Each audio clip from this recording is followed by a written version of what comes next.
Wow!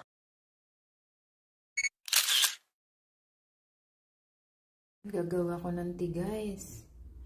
Ayan, ay ng ano, yung ginger ko is turmeric. Tapos yung lemongrass. Ayan, guys.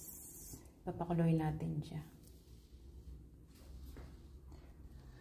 Ayan, guys, magpakulo ako ng lemongrass with turmeric. So ito yung gagawing inumin ko before morning, yung wala pa laman yung tiyan ko, guys. Ayan, lemongrass with turmeric. Papakuluin ko lang siya, guys.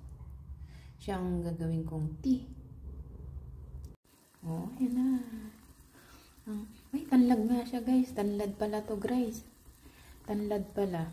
Amoy na siya ngayon, no? Kasi nung tinanong ko, sabi hindi daw. Kaya baka kala ko yung damo siya na yung dating damo na sumikat. So ngayon, nangamoy na siya tanlad. So yan ang aking iinumin, guys.